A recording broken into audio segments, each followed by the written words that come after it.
Welcome guys. So हम next chapter that is chapter 6 में हम देखते हैं how to scan data in Java. जैसे कि हम C++ की बात करें तो हम स्कैनफ यूज़ करते थे या Cin यूज़ करते थे, वैसे ही हम जावा में वैल्यूज़ कैसे स्कैन करनी है ये हम देखेंगे यहाँ पे। सो यहाँ पे जो चीज़ें अभी फ़िलहाल नहीं चाहिए मैंने यहाँ पे कट कर दिया, that is the console window. यहाँ पे डिफ़ॉल्ट पैकेज ऑलरेडी क्रिएट करके रखा था हमने लास्ट चैप्टर में। सो उसी पैकेज के ऊपर राइट क्लिक करते हैं हम न्यू, क्योंकि अभी हमें एक नया प्रोजेक्ट नहीं बनाना है, उसी पैकेज में हमें कुछ नए कंसेप्ट सीखने, तो वो चीज़ हमने यहाँ पे की है।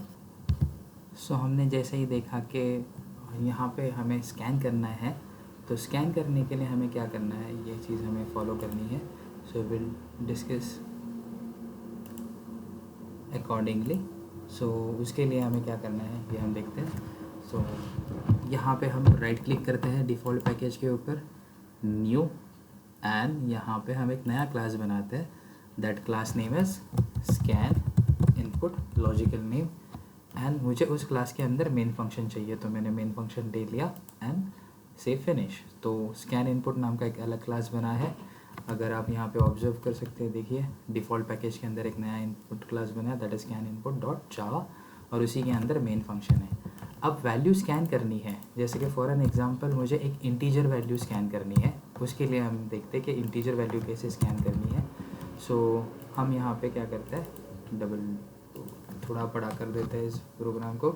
सो मुझे वैल्यू स्कैन करने के लिए मैंने यहाँ पे एक मैसेज लिखा था, जैसे कि शॉर्टकट है sys out and control space bar, enter the number. Okay, so enter the number होने के बाद अब यहाँ पे क्या होता है कि अब वो नंबर यूज़र डालना चाहता है और वो नंबर मुझे स्कैन करके किसी वेरिएबल में स्टोर करना है। So best option is either I can declare variable over here, INT number के अंदर मैं वो नंबर स्कैन करना चाहता हूँ। बट अगर मेरे पास डायरेक्ट वैल्यू होती तो मैं डायरेक्टली INT NO = 10 या 20 जो भी है वो लिख सकता था। बट यहाँ पे मुझे वो वैल्यू स्कैन करनी है, तो स्कैन करने के लिए मुझे यहाँ पे एक क्लास की हेल्प लेनी पड़ेगी, that class name is scanner. Value scan करनी है, क्लास का नाम भी सिंपल है, दैट इज़ स्कैनर। सो मैं यहाँ पे आधा स्पेलिंग लिखता हूँ एंड कंट्रोल स्पेस बार देता हूँ। देखो यहाँ पे वो पॉपअप कर रहा है intelligent window, that is scanner. कौन से पैकेज के अंदर आएगा, java.utilities, UTIL का फुल फॉर्म है यूटिलिटीज़। जैसे ही मैं ये सिलेक्ट करके एंटर देता हूँ, गाइज ऑब्जर्व करना यहाँ पे हेडर फाइल कुछ है नहीं फ़िलहाल, अगर आप ठीक से ऑब्जर्व करोगे तो यहाँ पे कोई हेडर फाइल नहीं है। तो ये क्लास यूज़ करने के लिए हमें हेडर फाइल लिखने की ज़रूरत है, लेकिन वो हेडर फाइल भी खुद डाल देगा। सो आई जस्ट एंटर दैट। देखो, तो जावा में हेडर फाइल लिखने का तरीका है, import is the keyword like I include, we prefer import in java.utility package के अंदर स्कैनर नाम का क्लास हम यूज़ कर रहे हैं, इसीलिए यहाँ पे स्कैनर आ चुका है। सो किसी भी क्लास का ऑब्जेक्ट कैसे बनाते हैं, क्लास नेम ऑब्जेक्ट नेम। सो मैंने ऑब्जेक्ट का नाम लिख दिया = new and again class constructor scanner. But यहाँ पे हमें उसे बताना पड़ेगा कि हमें वैल्यू कहाँ से स्कैन करनी है, तो हमें वैल्यू स्कैन करनी है सिस्टम से। सो सिस्टम का S हमेशा कैपिटल रखते हैं, system.in एज अ पैरामीटर देते हैं and it is semicolon. So the scanner class is already created over here. सो अब उसका ऑब्जेक्ट जो है SC, उसके थ्रू हम जो चाहिए वो वैल्यू यहाँ पे स्कैन करवा सकते हैं। तो एंटर द नंबर, मैंने नंबर वेरिएबल तो ऑलरेडी डिक्लेयर कर चुका हूँ, NO = directly I am saying SC dot, देखो यहाँ पे एक फंक्शन यहाँ पे पॉपअप हुआ है, next INT, that is next integer. आपको इंटीजर वैल्यू स्कैन करनी है तो नेक्स्ट INT, अगर फ्लोट वैल्यू स्कैन करनी होती तो जैसे कि आपने यहाँ पे लिखा है नेक्स्ट INT आता है, फ्लोट करनी होती तो फ्लोट आता, डबल करनी होती तो डबल आ गया होता फंक्शन। तो इस तरह से हम इंटीजर, फ्लोट, डबल कोई भी टाइप की वैल्यू स्कैन कर सकते हैं। सो यहाँ पे मैंने यूज़ किया INT, next INT function and the value scan. अब सच में वो वैल्यू स्कैन हुई है या नहीं हुई है ये हम प्रिंट करके देखते हैं। सो वैल्यू प्रिंट कर देते हैं, message the value, just a second, the value of NO = message को अटैच करना है वैल्यू, इसीलिए attachment operator NO, that's it. So अब क्या होगा कि जैसे हम इस कोड को रन करेंगे, वो सबसे पहले क्या करेगा, देखो हम इसे रन करते हैं, एंटर द नंबर, ये जो हमारा पहला लाइन था ये उसने एग्जीक्यूट किया। अब वैल्यू स्कैन करने के लिए वो रुका है। सो मैंने यहाँ पे डाला है 80 see the value of NO is equal to 80 is inserted over here. so value भी स्कैन हुई और प्रॉपरली उसने मैसेज प्रिंट भी कर लिया. इंटीजर है इसीलिए हमने यहाँ पे नेक्स्ट INT फंक्शन यूज़ किया.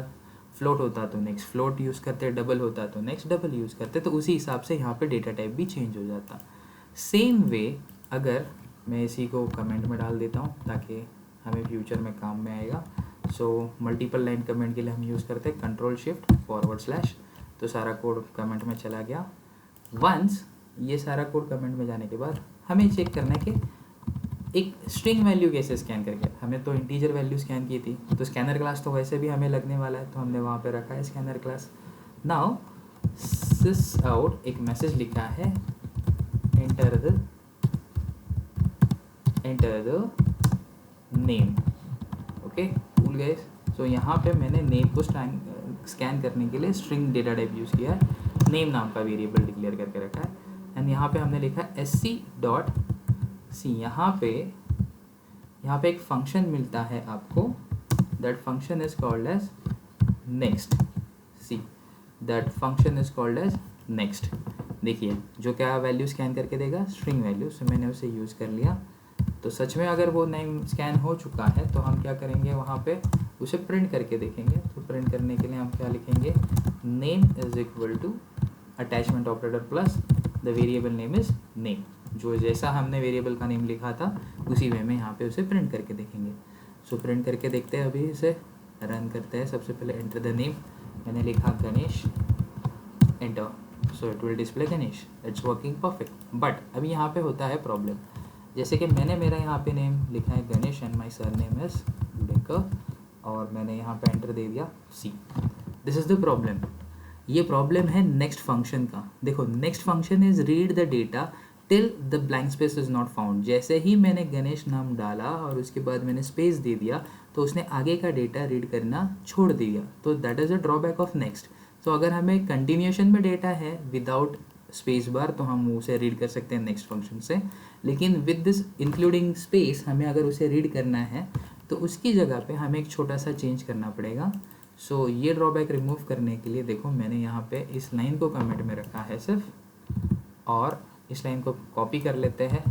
वापस से यूज़ करना ही है उसी लाइन को. सिर्फ नेक्स्ट की जगह पे यहाँ पे हमारे पास और एक ऑप्शन है. देखो that option is called as next line. So मैंने इस नेक्स्ट लाइन नाम के फंक्शन को यूज़ कर लिया यहाँ पे. एंड देन अब हम इसे रन करके देखते हैं नेक्स्ट लाइन को. अब सेम इनपुट दे के देखेंगे. Enter the name. I enter my first name that is Ganesh and the sir name.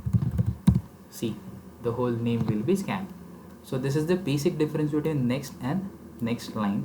Next हमें सिर्फ एक वर्ड रीड करने देगा, या फिर अनटिल जब तक ब्लैंक स्पेस नहीं मिलता है या स्पेस बार नहीं आता है तब तक का वो डेटा रीड करेगा, भले वो कितना भी बड़ा हो.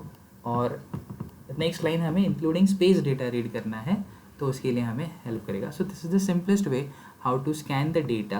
Basically whether it is integer, string और फ्लोट, हमें एक स्कैनर नाम का क्लास यूज़ करना पड़ता है. Using that class we basically read the data from the end user. So it is very easier for us to, instead of remember so many classes, Java ने हमें एक simple सा class दे के रखा है. Thank you so much guys.